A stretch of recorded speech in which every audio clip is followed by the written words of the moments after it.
Good morning children. We were studying about the difference of arteries and veins in the last class. I think you understood the term arteries and veins. Arteries have the thick walls and veins have a thin walls. See, the arteries are carrying blood from the heart to the different organs. On reaching the organ or tissues, the artery is divided into smaller and smaller tubules. See the artery, it is carrying the blood from the heart to the different parts of the body, and when it is reaching the different organs, it is dividing into different branches. These branches, they are very thin and you can call it as capillaries.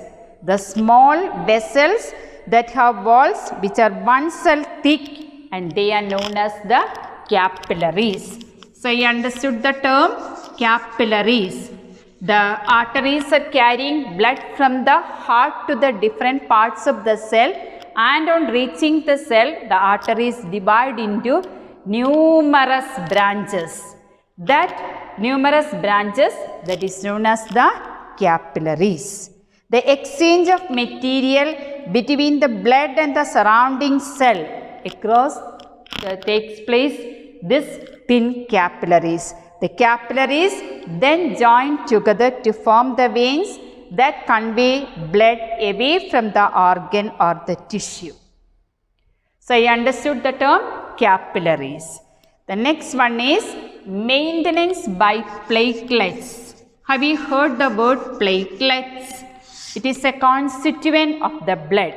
See, if there is a wound in your body, what is happening after some time? See, some blood flows from your wound, but after some time, your blood clots there.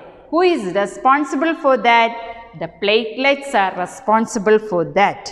See, what is happening there? To avoid the blood leakage, the blood has platelet cells which circulate around the body and plug these leaks by helping to clot the blood at these spots of injury. So, you understood, when there is a wound, clotting takes place with the help of blood platelets. Next one is lymph. Have you heard the term lymph? L-Y-M-P-H. Lymph. It is another fluid that is also involved in transportation. So, our main heading was transportation. So, the transporting system is heart and the blood vessel. Here the lymph also help in transportation. This is called like lymph or the tissue fluid. Through the pores present in the walls of the capillaries, some amount of the plasma, proteins and blood vessels escape into the intercellular spaces in the tissues in the form of the fluid. See, through the pores present in the walls of the capillaries, you know now what is capillaries.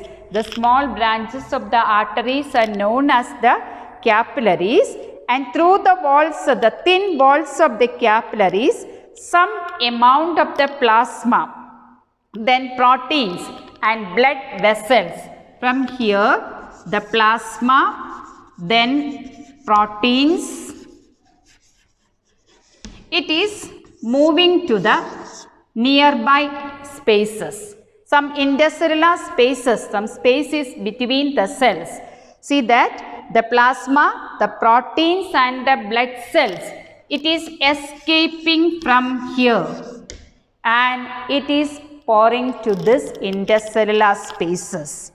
This is the tissue fluid or the lymph. I think you understood.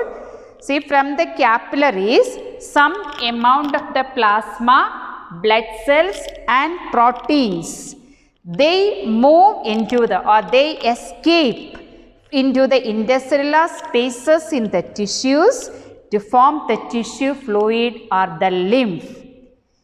It is the lymph that drains into the lymphatic capillaries from the intercellular spaces, and they join together to form the large blood vessels and finally opens into the larger veins.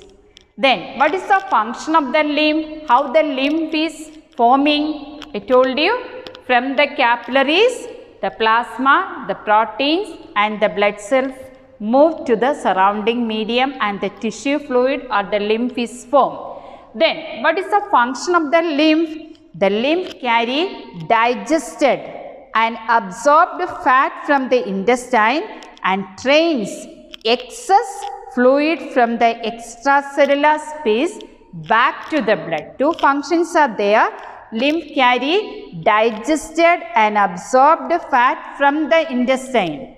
Is carrying absorbed fat and digested food from the intestine, and it also drains excess fluid from extracellular space back into the blood. So, this is about the transportation in human beings. I think you understood. So, in the next class we can study the transportation in plants. Thank you.